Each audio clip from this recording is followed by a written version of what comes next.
హ్మ్.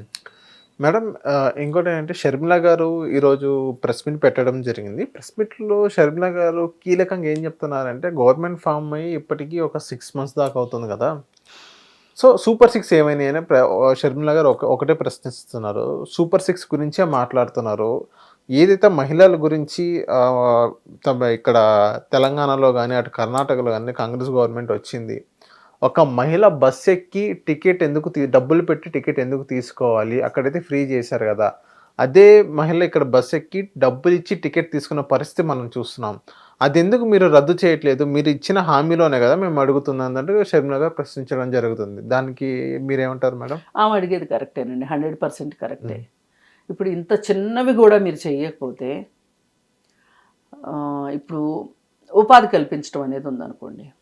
కొన్ని పరిశ్రమలు రావాలి. Time taking. దానికి మీరు కొంత టైం తీసుకుంటే ఎవ్వరూ తప్పుపట్టరు. హ్మ్. కానీ ఈ బస్ టికెట్ల విషయం ఇంత లేట్ అవ్వాల్సిన అవసరం లేదు. వెంటనే చేయొచ్చు. ఇమ్మీడియట్‌గా చేయొచ్చు. జీరో టికెట్ విధానం ఇప్పుడు కర్ణాటక స్టేట్ ఏ మోడల్ తీసుకుంది, తెలంగాణ స్టేట్ ఏ మోడల్ తీసుకుంది అనేది మీరు పరిశీలించి చేసేయొచ్చు. అదేం పెద్ద రాకెట్ సైన్స్ ఏం కాదు. హ్మ్. మరి చేయొచ్చు కదా! ఎందుకు చేయలేదు? అవును. ఖచ్చితంగా చేయాల్సిందే అది.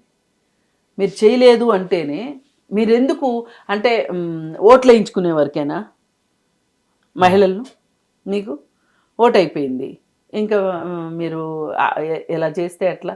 ఎంత కావాలి దానికి? వేరే వేరే పథకాలకి కొంచెం ప్లానింగు, ఎగ్జిక్యూషను ఇయన్నీ ప్రాసెస్ ఉంటుంది. దీనికి పెద్ద ప్రాసెస్ లేదు కదా! ఎందుకు చేయట్లేదు? ఇది సర్వత్రా వినిపిస్తున్న ప్రశ్నే. అవును. సూపర్ 6 సూపర్ 6లో మీరు రుణమాఫీ ఒకటి చేసినట్టున్నారు. ఇట్లా కొన్ని కొన్ని చేశారు. కానీ ఇది కూడా చేయాల్సిన అవసరం ఉంది. నిరుద్యోగ భృతి ఏదైతే 3000 అన్నారో మహిళలకు 1500 అన్నారు. ఇవన్నీ మీరు ఇంతలా అనకుండా ఉండాల్సింది లెక్కన. చేయటం కష్టం అవుతుంది అనుకుంటే. ఇప్పుడు బడ్జెట్లు పర్మిట్ చేస్తాయి అని నేను అనను. కానీ మీకు ఈ రాష్ట్ర బడ్జెట్ ఎంత ఉంది, ఎంతవరకు పర్మిట్ చేస్తుంది అనే ఒక అవగాహన, కనీస అవగాహన అయితే పెట్టుకునే కదా మీరు వాగ్దానాలు ఇవ్వాలి. మీరు అధికారమే లక్ష్యంగా వాగ్దానాలు చేశారా అని అనాల్సిన పరిస్థితి అనాల్సి వస్తుంది ఇప్పుడు. ఇది కరెక్ట్ కాదు. అంటే ఇప్పుడు వీళ్ళిద్దరు మేడం ఇప్పుడు అక్కడ ఏమైపోయిందంటే ప్రాబ్లము బీజేపీ, జనసేన, తెలుగుదేశం ముగ్గురు కలిసి కూటమి ప్రభుత్వం. ప్రతిపక్షంలో ఉన్నది జగన్మోహన్ రెడ్డి. జగన్మోహన్ రెడ్డి ఒక బాధ్యతాయుతమైన ప్రతిపక్షంగా వ్యవహరించకుండా ఈ రోజుకి అతను ఎలా బిహేవ్ చేస్తున్నాడు అంటే ఏదో తనను తాను రక్షించుకోవటం కోసం, తన ఆత్మరక్షణ కోసమో లేకపోతే తన కార్యకర్తల కోసమో లేకపోతే ఇంకోటో మాట్లాడుతున్నాడు తప్పితే అసలు నిజమైన ప్రజా సమస్యల పట్ల అదే ఆయన అసెంబ్లీకి వచ్చి అసెంబ్లీలో మహిళల బస్ టికెట్ గురించి మాట్లాడాడు అనుకోండి, ఏం చెప్పేవాళ్ళు సమాధానం? తెలుగుదేశం వాళ్ళు, కూటమి వాళ్ళు ఏం చెప్పేవాళ్ళు? ఇలాంటి అవకాశాలని జగన్మోహన్ రెడ్డి పోగొట్టుకుంటున్నాడు. ఆపర్చునిటీ పోగొట్టుకుంటున్నాడు. మంచి ఆపర్చునిటీ. నువ్వు వచ్చి కూర్చొని ఏంటయ్యా అసలు నేను ప్రతిపక్ష హోదా నాకు మీరు ఇస్తానన్నా నేను తీసుకోను, నాకు అక్కర్లేదు ప్రతిపక్ష హోదా, నేను ఒక ఎమ్మెల్యేగా వచ్చి కూర్చుంటాను అక్కడ. ఎమ్మెల్యేగా మాట్లాడే హక్కు లేదా? ఎంతో కొంత మాట్లాడొచ్చు కదా. ఇప్పుడు నీ మైక్ అయితే ఎవరు ఆపరు కదా. నువ్వు అన్పార్లమెంటరీ లాంగ్వేజ్ వాడటం కానీ లేకపోతే సభా సమయాన్ని వృధా చేయటం కానీ చేయనంత వరకు నీ చేతిలోంచి మైక్ ఎవరు లాక్కోలేరు. అసలు నాకు దీనికి సంబంధించి సమాధానం చెప్పే వరకు నేను అసెంబ్లీ నుంచి కదలను అంటే గనక ఏం చేస్తారు చెప్పండి తెలుగుదేశం వాళ్ళు? మహా అయితే ఏం చేస్తారు? మార్షల్స్ని పెట్టి బయటికి తీసుకొస్తారు. ఈ పలానా సమస్య కోసమే జగన్మోహన్ రెడ్డిని అసెంబ్లీలో తట్టుకోలేక మార్షల్స్తో బయటికి పంపించారు అంటే అసలు కూటమి ప్రభుత్వం యొక్క పరువు ఎక్కడన్నా ఉంటుందా? అసలు బంగాళాఖాతంలో కలుస్తుందా? అది మీకే ప్లస్ పాయింట్. నీకే ప్లస్ పాయింట్ అయ్యేది కదా.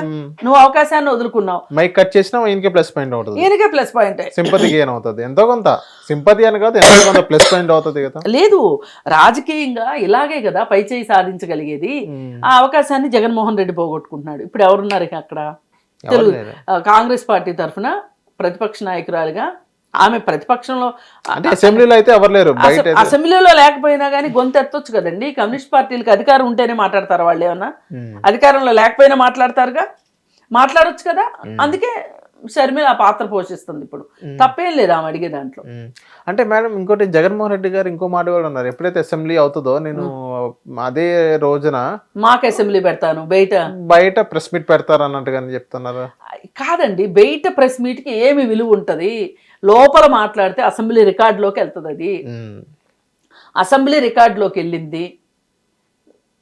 ఈ చరిత్ర ఉన్నంతకాలం, ఈ ఆంధ్రప్రదేశ్ ఉన్నంతకాలం ఉంటుంది కదా. నువ్వు చరిత్రలో నిలవాలనుకుంటున్నావా, లేకపోతే ఉడుకుమొత్తానంతో అసెంబ్లీ బయట ప్రెస్ మీట్లు పెట్టుకుందాం అనుకుంటున్నావా? అసెంబ్లీ బయట ప్రెస్ మీట్ ఎవరైనా పెడతారు, నేను వెళ్ళి కూడా పెట్టొచ్చు, మీరు వెళ్ళి పెట్టొచ్చు. అవును, మీరు మీకు నాకేమైనా విలువ ఉంటుందా?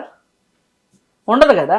ఇంకో నాడు పోతే జగన్మోహన్ రెడ్డి పరిస్థితి కూడా అంతే అవుతుంది. అక్కడ దాకా తెచ్చుకోవద్దు అనేది నా కోరిక. హిట్ టీవీ యాప్ ని డౌన్లోడ్ చేసుకోండి. ఇందులో short news, live news, entertainment movies అన్ని అవైలబుల్ గా ఉన్నాయి. Please download Hit TV app. Hit TV app. Hit TV యాప్ని ఫ్రీగా డౌన్లోడ్ చేసుకోండి.